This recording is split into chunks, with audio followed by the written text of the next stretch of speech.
마태복음 13장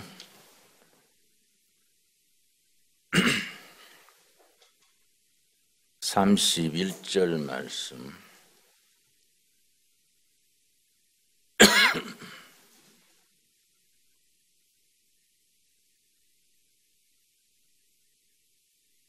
또 비유를 들어 이르시되 천국은 마치 사람이 자기 밭에 갖다 심은 겨자씨 한 알 같으니 이는 모든 씨보다 작은 것이로되 자란 후에는 풀보다 커서 나무가 되매 공중의 새들이 와서 그 가지에 깃들이니라. 33절 같이 읽겠습니다. 또 비유로 말씀하시되 천국은 마치 여자가 가루 서말 속에 갖다 넣어 전부 부풀게 한 누룩과 같으니라. 마태복음 13장을 천국 비유장이라 해서 천국에 대한 7가지 비유가 나옵니다. 마태복음의 신학적으로 중요한 개념 2가지를 예수님이 친히 말씀하셨는데, 첫째는 천국에 대한 개념, 천국. 둘째는 언약신앙에 대한 개념. 예수님이 친히 2가지 신학적인 주제를 친히 말씀하셨습니다. 그 중에 천국에 대한 비유를 마태복음 13장에서 7가지나 골고루 비유로 말씀하셔서 아주 중요한 교훈을 주셨습니다. 자, 31절에는 겨자씨 비유가 나옵니다. 또 비유를 들어 이르되 천국은 마치 사람이 자기 밭에 갖다 심은 겨자씨 한 알 같으니, 특별히 겨자씨를 예수님이 비유로 든 것은 씨 중에 작은 씨가 겨자씨고 자라서 큰 나무가 되는 점에서 겨자씨를 비유로 선택하신 줄 압니다. 작은 씨앗이 자라서 큰 나무가 돼서 그 나무에 새들이 깃들고 나무 아래 나그네가 쉼을 누리고 마을 사람들이 거기에서 안식을 취하는 자리, 그것을 천국에 비유했습니다. 그런데 예수님의 이 비유 발상이 그 당시에 사고방식과는 어떻게 다르냐 하면은 이런 걸 이제 발상의 전환 그럽니다. 패러다임 시프트, 발상의 전환. 신앙인이 되고 성경을 깊이 읽고 영적인 체험이 쌓여져 가면서 평범한 사람들의 보통 발상을 넘어서는 발상의 전환이 이루어집니다. 영적으로 깊어지면서 다른 사람이 보지 못하는 것을 보게 되고 다른 사람이 꿈꾸지 못하는 것을 꿈꾸게 되고 다른 사람이 상상하지 못하는 상상력을 가지고 미래를 먼저 설계하게 됩니다. 예수님의 비유가 그 당시의 사고방식과 다른 점, 그 당시의 유대인들, 바리새인, 대제사장 유대인들은 천국을 비유할 때 큰 나무에 비유했습니다. 큰 나무에 새가 깃들고 나그네들이 안식을 취하는 큰 나무에 천국 비유를 했는데, 예수님은 발상의 전환을 일으키셔서 그 나무가 되기 전 조그마한 씨앗 속에서 큰 나무의 가능성을 씨앗 속에서 보신 겁니다. 그래서 그걸 조그마한 씨앗 속에서 큰 나무를 보는 것을 씨앗 속에 들어있는 잠재력, 포텐시아리티, 잠재력을 가지고 천국의 비유를 들었습니다. 그래서 예수님이 천국에 대한 사고는 다 돼 있는 천국이 아니라 하나님의 나라를 하나님의 사람들이 하나님의 역사하심을 힘입어 조금씩 이루어져 나가는 그 과정, 그 프로세스를 대단히 중요시 생각하셨습니다. 그래서 겨자씨 한 알에다가 비유한 겁니다. 천국은 무엇에 비유할 것인가? 지극히 작은 겨자씨 한 알과 같다. 그 겨자씨가 땅에 떨어져서 싹이 나서 큰 나무가 돼가는 그 과정, 이 천국에 대한 비유로 말씀하시고 이어서 누룩 비유를 하셨습니다. 누룩, 효모, 요즘 말하면 이스트가 밀가루 반죽 속에 누룩이 들어가면은 조그만큼 한 스푼 갖다 부었는데도 발효가 돼서 밀가루 반죽 전체가 부풀게 됩니다. 한꺼번에 부푸는 게 아니고 온도가 맞고 분위기가 맞으면은 그 누룩 기운이 전체에 퍼져서 누룩 전체를 밀가루 반죽 전체가 발효가 돼서 부풀게 됩니다. 성경에서 우리가 주의할 점은 성경 전체 속에서 아주 중요한 사건이 있을 때마다 아기가 태어납니다.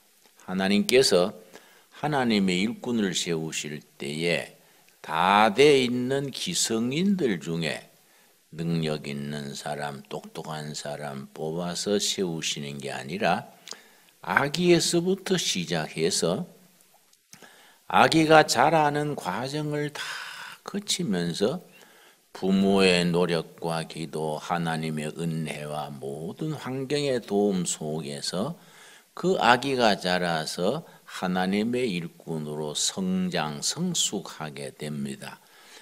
예를 들어서 가장 첫 번째 나오는 아브라함의 아들 이삭을 100세에 낳아서 기르던 과정, 그 다음에 아기 모세가 이스라엘 백성들이 애굽 종살이에서 400년 가까이 종살이하면서 그 원한이 하늘에 사무쳤습니다. 한이 하늘에 사무친 그때 하나님께서 응답하시기를 아기 모세가 태어나게 하시는 겁니다. 우리 생각 같으면 있는 사람 중에 제일 똘똘하고 제일 유능한 사람 딱 지명해서 너가 모세의 역할을 해라 이렇게 할 것 같은데, 민주주의식으로 하자면은 전체가 모여서 투표해서 우리가 누구를 지도자로 세웁시다 이렇게 할 것 같은데, 성경은 그렇게 하지 아니하고 출애굽기 2장 3장에서 아기 모세가 아주 어려운 과정 속에서 자라게 하십니다. 아기 모세가 자라가지고 그 훈련 과정이 80년이 걸립니다. 이스라엘 백성들은 너무너무 힘들고 한이 하늘에 사무쳤는데 있는 식구들 중에 똑똑한 사람 딱 뽑아서 너가 지도자다, 내가 능력을 준다, 앞장서라 이게 아니시고 아기 모세가 태어나서 친어머니면서도 유모행세해서 키우고 왕궁에서 40년 세상 학문을 다 공부하고 40에 됐을 때 또 공무원을 살해해서 공무 집행 중인 공무원을 죽이면은 신분의 고하를 막론하고 왕을 죽인 것으로 간주했습니다. 그래서 극형 사형에 처했습니다. 할 수 없이 망명하는 신세가 돼서 바로왕의 권력이 미치지 않는 제일 먼 변두리, 애굽에서 사막을 걷고 걸어서 저 호렙산 깃을 거기 가서 이름을 숨기고 처가살이 하면서 40년을 또 교육받았습니다. 80이 됐을 때에 하나님께서 일꾼으로 사용하십니다. 또 사무엘상에 보면은 이스라엘 역사가 가장 어려웠던 시기가 사사시대입니다. 사사시대에서 왕정시대로 넘어가는 역사의 전환기, 그런 역사의 전환기가 참 힘듭니다. 지금 우리나라도 아주 역사적인 전환기입니다. 아주 민주주의를 한다고 했는데 민주주의가 아직 제대로 정착을 되지 못하고 삐그덕삐그덕합니다. 아마 이번에 고비를 잘 넘기면은 우리나라 민주주의가 제대로 꽃을 피게 될 줄로 믿습니다. 그러니까 지금 이제 문재인 대통령이 이끄는 민주당 정부 뭐 잘하는 것도 있고 못하는 것도 있고 들쭉날쭉 하겠지만은 이것이 우리나라의 민주주의가 앞으로 나아가는 하나의 과정입니다. 과정.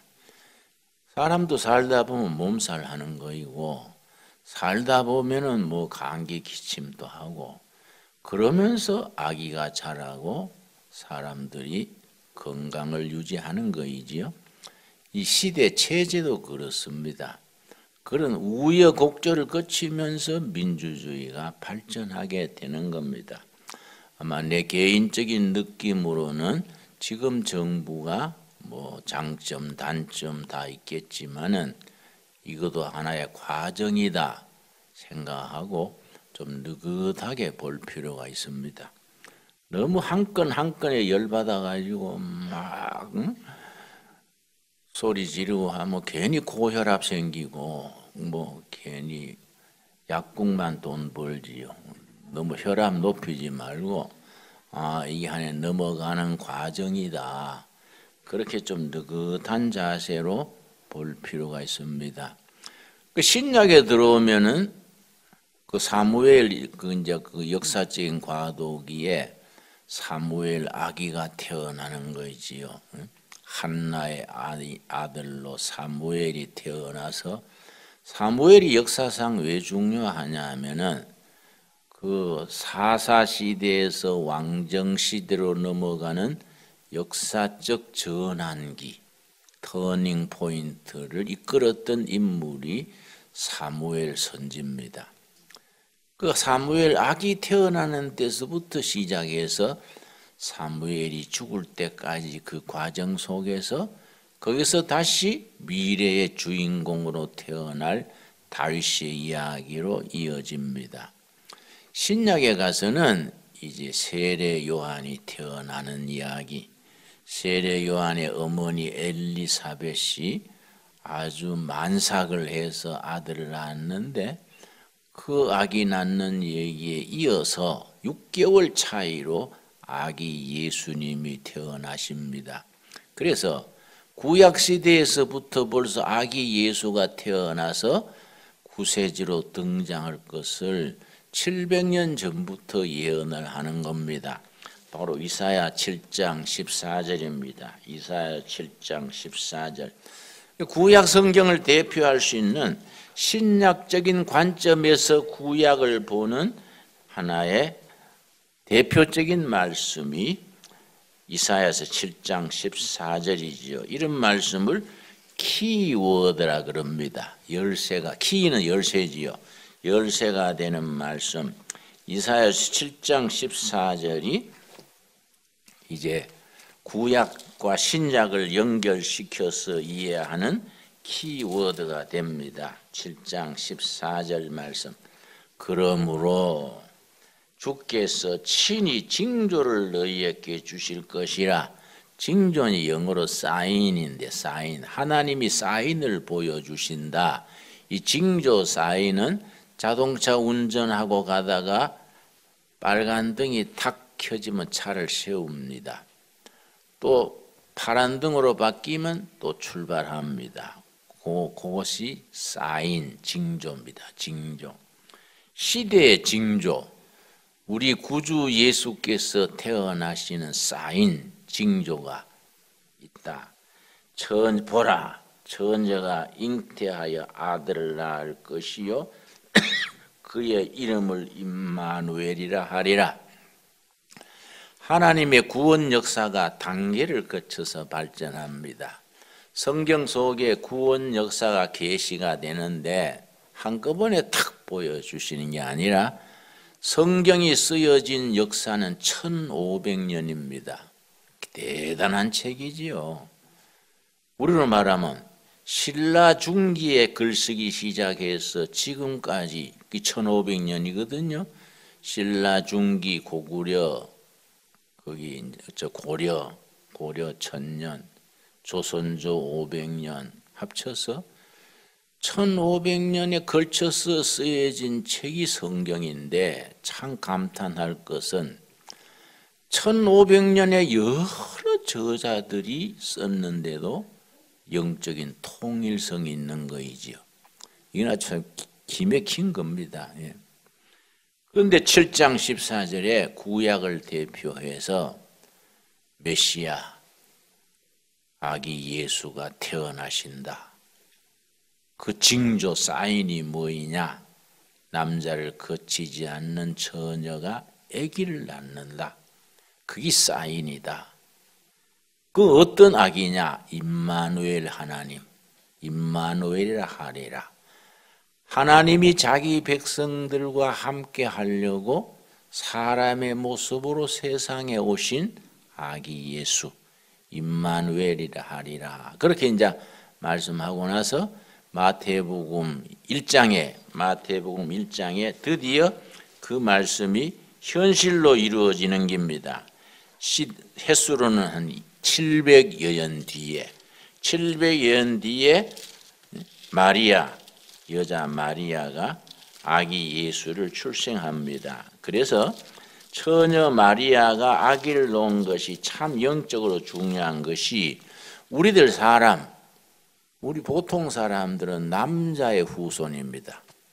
예수님은 남자의 후손이 아니고 여자의 후손이라 그럽니다. 남자를 거치지 않아서. 그래, 여자의 후손 단수로 씁니다. 단수. 메시아 예수 한 분이니까 단수고, 남자의 후손은 온 인류 전체가 다 남자의 후손이니까 복수로 쓰는 거이지요. 자, 마태복음 1장 22절 21절부터 봅니다. 아들을 낳으리니 이름을 예수라 하라. 이는 그가 자기 백성을 그들의 죄악에서 구원할 자이심이라 하니라. 백성을 구원할 자, 메시아입니다. 히브리 말로 메시아, 헬라 말로 그리스도. 자기 백성을 구원하실 자 메시아 그리스도다. 그리고 22절 이 모든 일이 된 것은 주께서 선지자로 하신 말씀을 이루려 하심이니 이르시되 700여 년 전에 선지자 이사야를 통해서 예언하신 것이 응답된 것이다. 그래서 23절이 나옵니다. 바로 이사야 7장 14절을 인용하는 겁니다. 마태복음 1장 23절 우리 한번 같이 읽겠습니다. 보라, 처녀가 잉태하여 아들을 낳을 것이요 그의 이름은 임마누엘이라 하리라 하셨으니 이를 번역한즉 하나님이 우리와 함께 계시다. 마태복음 1장에 예수님의 족보가 끝난 뒤에 막바로 임마누엘 하나님 그리스도가 태어나는 이야기가 나오고 이제 마태복음의 복음의 이야기가 쭉 이어집니다. 그런데 마태복음은 28장까지 있는데 임마누엘로 시작해서 임마누엘로 마치는 책이 마태복음입니다. 마태복음 1장에서 임마누엘 하나님 얘기가 나오고 마태복음 마지막 장이 28장입니다. 28장 마지막 절이 20절입니다. 28장 20절에서 역시 임마누엘로 끝이 납니다. 28장 20절 내가 너에게 분부한 모든 것을 가르쳐 지키게 하라 볼지어다. 내가 세상 끝날까지 너희와 항상 함께 있으리라 하시니라. 바로 임마누엘이죠. 그 마태복음은 임마누엘로 시작해서 임마누엘로 마치는 책이 마태복음입니다. 그런데 아기 예수가 태어나서 예수님이 자라는 그 과정을 누가복음 2장에서 설명을 해줍니다. 누가복음 2장에서 예수님이 슈퍼맨으로 딱 등장하신 게 아니라 아기 예수가 일반 아이가 자라듯이 조금씩 자라는 과정을 누가복음 2장에서 예수님의 자라실 때 모습을 아주 극적으로 표현해 줍니다. 누가복음 2장에 예수님이 자라실 때 모습이 딱 두 구절이 나옵니다. 아기 예수님은 어떻게 자라셨느냐? 2장 40절 아기가 자라며 강하여지고 자라면서 건강하여지고 지혜가 충만하며 하나님의 은혜가 그의 위에 있더라. 신체가 강해지고 지혜가 충만해지고 하나님의 은혜가 그 위에 머물러 있었다. 그리고 같은 말씀 같은 장에 52절 누가복음 2장 52절 예수님의 어린 시절 자라실 때 그 모습이 유일하게 누가복음 2장에서만 두 구절이 나오는데 두 번째 52절 예수는 지혜와 그 키가 자라가며 하나님과 사람에게 더욱 사랑스러워 가시더라. 첫째 예수님은 지혜가 자랐다. 지적인 성장. 둘째 키가 자랐다. 신체적인 성장. 세 번째 하나님께 사랑을 받았다. 영적인 성장. 네 번째 사람에게 더욱 사랑스러워 가시더라. 이 네 가지가 균형 있게 자라는 과정을 영어로는 홀리스틱 그로스, 전인적인 성장, 전인적. 지혜가 자라는 지적, 키가 자라는 신체적, 하나님께 사랑받는 영적, 사람에게 사랑받는 사회성. 이게 합쳐져서 균형 잡힌 예수님으로 자라가는 과정입니다. 그래서 마태복음 13장에서 겨자씨 씨앗 비유가 성경 전체 속에서 이런 의미를 포함하고 있습니다. 이사야서 11장의 그 과정을 나무가 자라는 구체적인 모습으로 어떻게 말하냐면은 이사야서 11장입니다. 이사야서 11장. 이사야서 11장은 성경 전체 중에서도 영적 상상력과 비전이 가장 압축되어 있는 장이 이사야서 11장입니다. 본래 이사야라는 예언자는 다른 예언자와 다릅니다. 왕족 출신으로서 당대 왕이 자기 사촌이었고 자기 아버지는 그 시대 왕의 서로 형제간이었습니다. 그래서 왕궁에서 지도자 코스, 그 제왕학 코스라 그럽니다.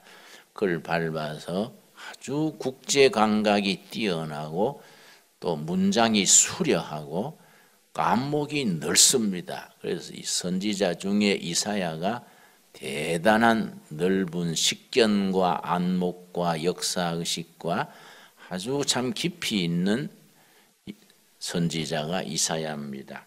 이사야 11장 1절에 그 아주 중요한 비유가 있습니다. 바로 마태복음 13장에 겨자씨 비유, 누룩 비유의 버금가는 아주 실감나는 비유가 되어 있습니다. 11장 1절 이새의 줄기에서, 이새는 다윗 왕의 아버지지요. 이새의 줄기, 이 말은 다윗 왕의 왕손의 가문을 말합니다. 왕가의 왕통, 이세의 줄기, 다윗 왕가의 그 전통성 가문에서 한 싹이 나며, 처음엔 싹입니다. 싹에서 시작합니다. 겨자씨 하늘날처럼 겨자씨가 땅에 떨어져서 온도와 습도와 모든 조건이 맞으면 싹이 틉니다. 싹이 나며 그 다음 밑으로 뿌리를 내립니다. 그 뿌리에서 첫째는 싹이고, 둘째는 뿌리 내리고, 셋째가 뭡니까? 가지가 뻗습니다. 마지막 네 번째가 결실할 것이요. 여기 과정이 평범한 것 같아도 하나님의 나라가 이런 과정 속에서 자라고, 하나님의 일꾼들이 이런 과정에서 자라고, 이사야서 11장 이 부분은 오실 메시아에 대한 간접적인 표현하고 있는 장인데, 메시아가 대장군으로 와가지고 세계를 뒤집고가 아니다. 아기 예수로 싹에다가 비유합니다. 아기 예수가 싹이 터서 뿌리 내리고 가지 뻗고 그러고 열매 맺는다. 그래서 이제 2절에 가면은 그 메시아는 어떤 인격을 가진 사람이냐, 2절 보면은 11장 1절의 의미를 이해할 수 있겠지요.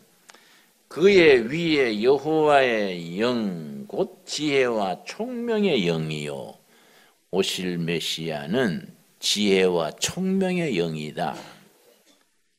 모략과 재능의 영이요. 지식과 여호와를 경외하는 영이 강림하시리니, 오실 메시아가 이렇게 탁월성을 가진 인재로서 자라는 과정입니다. 자, 2절 다시 읽습니다.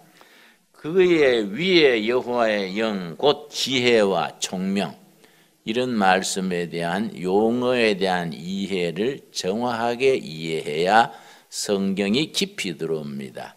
지혜는 하나님의 뜻을 분별하는 영적 분별입니다. 총명은 세상적인 판단력, 통찰력입니다. 그걸 인사이트, 세상적인 통찰력. 지혜는 영적인 하나님의 뜻을 분별하는 분별, 총명은 세상적인 통찰, 판단력, 총명의 영이요. 모략과 재능의 영이요. 모략은 여러 사람이 의논해서 결론을 내리는 것을 모략이라고 그러고, 재능은 한 사람 한 사람이 타고난 주어진 재능입니다. 그 재능은 개인에 관한 재능이고, 모략은 공동체 전체에서 합의한 재능입니다. 재능의 영이요. 지식과 여호와를 경외하는 영이 강림하시리니, 이렇게 메시아가 태어나셔서 메시아로서 사역을 감당하는 그 과정을 이렇게 단계를 거쳐서 얘기를 합니다. 우리나라 문제도 그렇게 생각을 해야 됩니다. 요즘 국제적으로 우리 한국에 대한 특별한 그 기사가 많이 나는데, 그 중에 특별히 그 자유조선이라 그래서 일종의 북한 정권의 망명 정권이지요. 자유조선, 아주 국제적으로 아주 톱 뉴스로 등장합니다. 그 지도자가 홍으뜸이라는 사람입니다. 그 멕시칸 시민권을 가지고 미국에서 활동하고 있는 사람인데, 김정은과 같은 나이 35살밖에 안 됩니다. 이 사람이 중요한 건 선교사의 아들입니다. 자기 아버지가 한국에서 멕시코로 선교사로 나가가지고 선교 활동을 잘하기 위해서 멕시코 국적을 받아가지고 멕시코 사람이 된 거지요. 아들은 이제 미국 교육을 시켜서 예일대학 법학부를 나왔습니다. 예일대학이 명문대학이지요. 그까지 나와가지고서는 예일대학교 3학년 학생 때에 북한 탈북자, 북한의 그 주민들의 그 어려운 참상을 슬라이드로 접하고 나서 소명을 받은 거지요.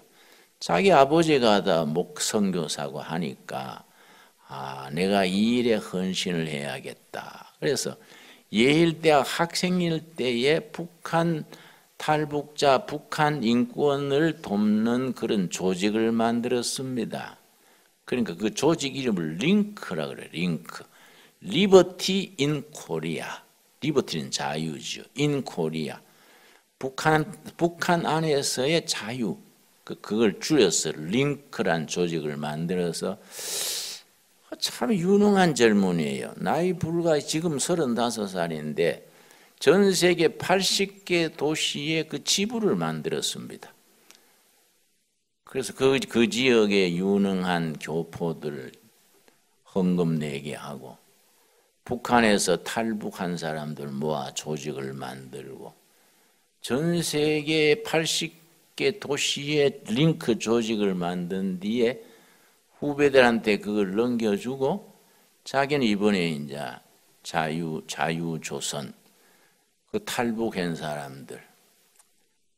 사람들 중에 이제 예를 들어서 김정은 밑에서 열심히 동남아 무역을 담당하던 사람이 있는데 이 사람이 열심히 무역을 잘해가지고 돈을 벌어가 김정은한테 자꾸 갖다 바치니까 김정은이 좋게 봐가지고 동남아 무역을 맡기고서는 김정은 그 백두혈통 그 사람들이 전용 그 말 타는 데 경마장이 있습니다. 그걸 뭐라 그럽니까?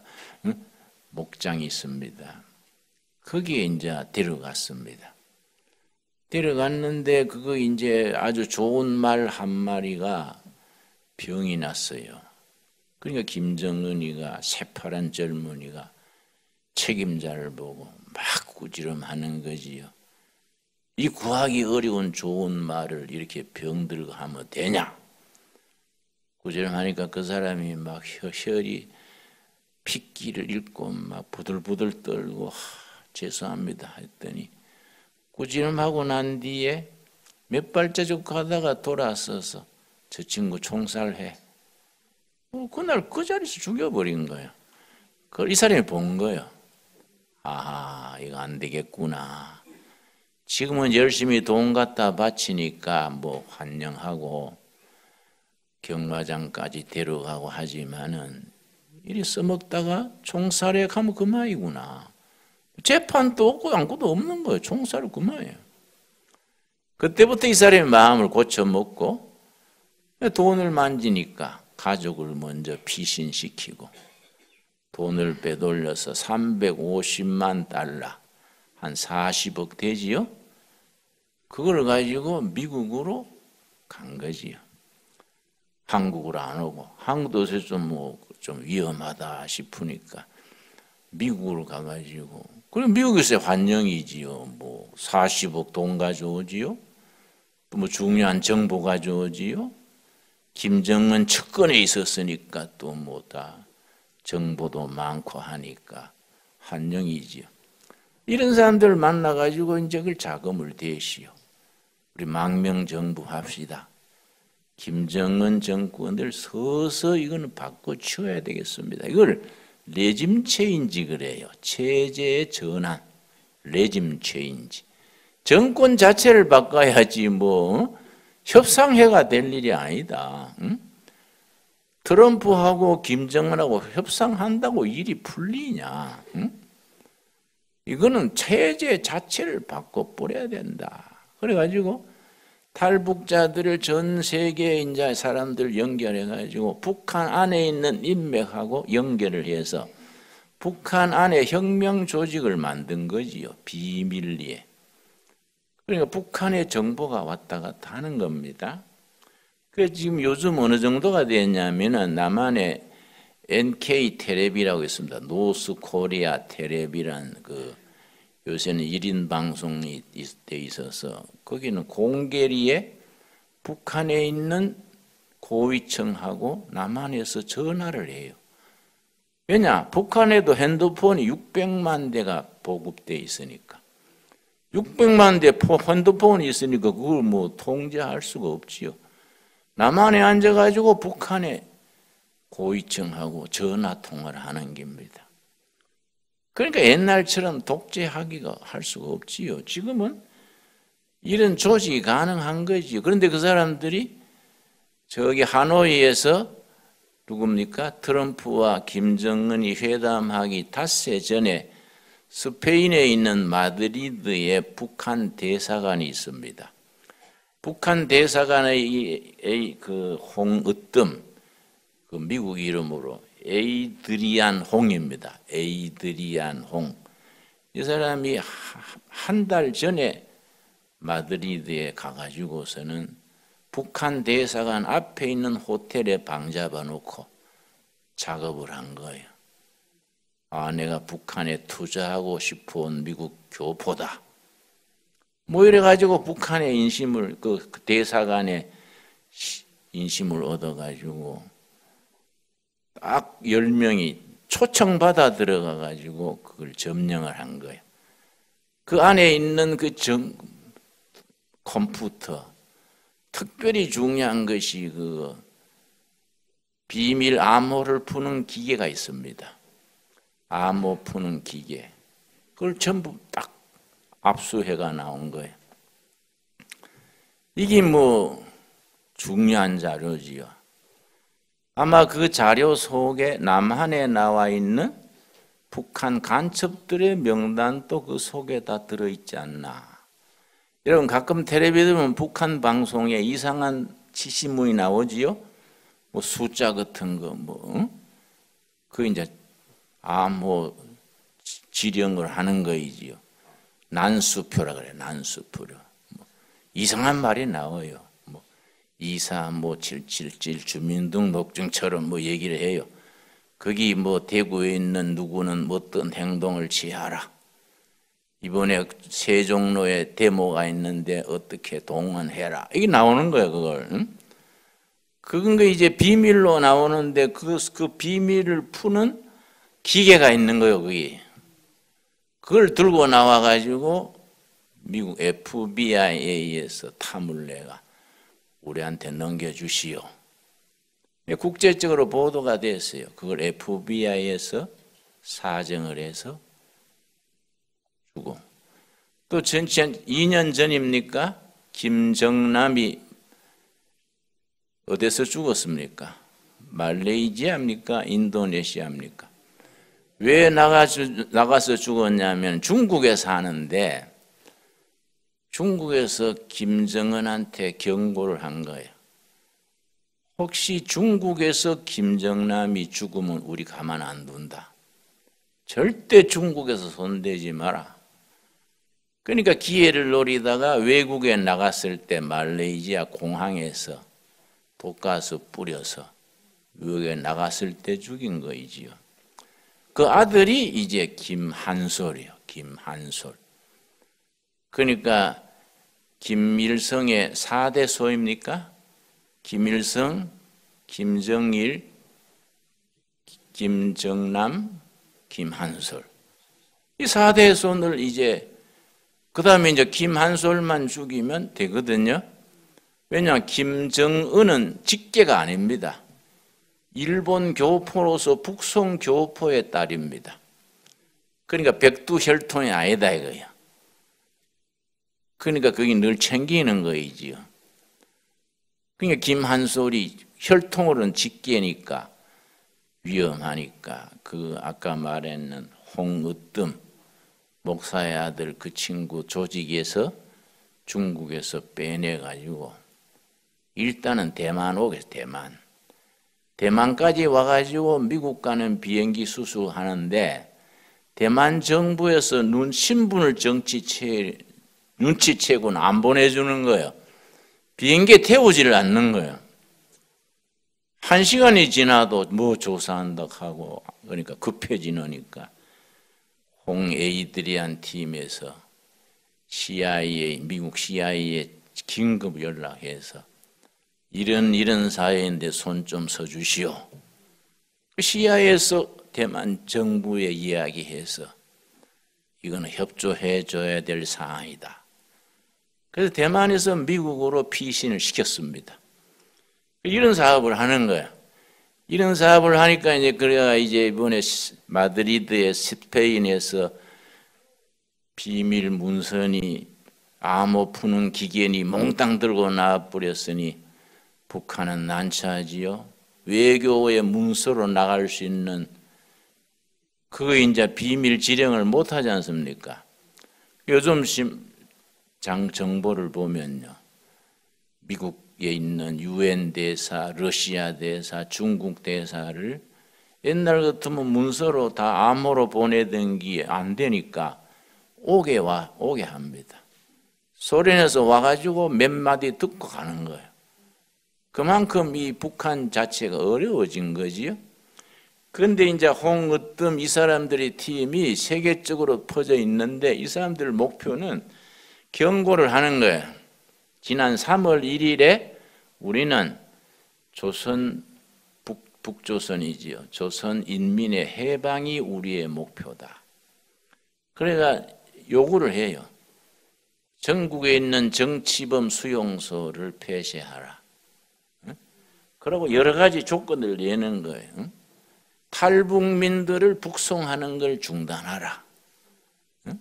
인권을 존중하고 이런 거 이제 나오는 거이지요. 그런데 이걸 안 들어줄 시는 우리가 스페인 대사관 문제가 아니다. 세계가 놀랄 일을 우리가 준비하고 있다. 이렇게 나가는 거예요. 이게 이제 한꺼번에 폭탄 터뜨려가지고 북한 뒤집고 그런 식이 아니다. 겨자씨 한 알이 자라듯이 누룩이 밀가루 반죽에 자라듯이 서서히 체제가 변환될 수 있도록 예수님은 하나님의 나라를 그렇게 비유하시는 거예요. 그렇게 이해하는 거예요. 그러니까 이 사람들 자유조선 그 사람들 얘기는 뭐냐 하면은 우리는 북한 안에 우리 비밀 조직이 있다. 혁명에 참여하는 조직이 북한에 있다. 그래서 지금은 북한에 김일성 동상이 몇 년 전까지 2만 9천 개 있었습니다. 전국에 김일성 동상이 2만 9천. 로마 전성기에도 로마 황제 동상이 그렇게 많이 있은 적이 없어요. 그러니까 김일성 동상이 그 전국에 2만 9천 개. 요즘 가끔 지방에 있는 동상들이 밤사이에 깨져버리는 거예요. 무너뜨려지고 깨지고 동상에 벽보를 붙이는 거예요. 응? 김씨 왕조를 폐쇄하자. 벽보가 붙는 거예요. 벽보가. 응? 그러니까 그 서서히 민심이 일어나는 거예요. 민심이. 밑에서 올라가요. 누룩이 밀가루 반죽에 퍼져가지고 변화를 일으키듯이 그 점진적인 변화, 이것이 예수님이 말씀하시는, 물론 경우는 다르지만은 겨자씨 한 알의 비유나 누룩의 비유나 하나님의 일은 한꺼번에 확 뒤집어지는 게 아니다. 그 이사야서 11장 아까 뭐라 그랬습니까? 첫 번째는 뭡니까? 싹이 트지요. 두 번째는 뭡니까? 뿌리 내리지요. 세 번째 뭡니까? 가지가 트지요. 가지 올라가지요. 마지막에 뭡니까? 열매 맺지요. 열매 맺어가지고 또 다시 싹이 트지요. 싹이 트면 뿌리 내리지요. 뿌리 내리면 위로 가지 뻗지요. 또 열매 맺지요. 하나님의 나라가 자라는 모습이 그러하다. 교회 일도 영적인 일도 그렇게 한 걸음 한 걸음 과정을 거치는 거이지 뭐 세상에 별짓 하다가 뭐 집회 와서 뭐 며칠 만에 뒤집어지고 이런 생각은 영적으로는 좀 문제가 있다 이거죠. 예수님의 이 비유, 천국에 대한 비유, 마태복음 11장에 몇 가지 비유가 나온다고요? 7가지. 비유 하나하나가 아주 깊이 있는 뜻을 담고 있습니다. 예수님은 아주 소소한 걸 가지고 비유로 말씀하시는 거지요. 들에 핀 백합화를 보라. 공중 나는 새를 보라. 농사꾼이 씨앗을 뿌릴 때에 또 뭐 겨자씨 한 날 이런 거. 누룩 밀가루 반죽에 누룩을 어떻게 발효되느냐. 아주 쉬운 비유 속에서 천국 비밀을 일러주시는 거이죠. 이런 말씀이 묵상 중에 우리들이 현실 생활 속에서 살아가는 데 교훈이 될 수 있기를 바라고 하나님의 일도 그렇게 한 걸음 한 걸음 나아갈 수 있게 되기 바랍니다. 오늘 거기까지 기도하겠습니다. 하나님 감사합니다. 때를 따라 도우시는 하나님의 은혜를 힘입어 우리가 겨자씨 한 알이 자라듯이 싹이 트고 뿌리 내리고 가지 뻗어 열매 맺듯이 밀가루 반죽 속에 누룩이 퍼져나가서 발효가 되듯이 우리의 믿음도 우리의 영성도 예수님을 향한 열정도 그렇게 세월 속에서 싹이 트고 뿌리 내리고 가지 뻗어 열매 맺는 도리를 살폈습니다. 우리의 믿음이 날마다 그렇게 자라가게 하여 주시옵소서.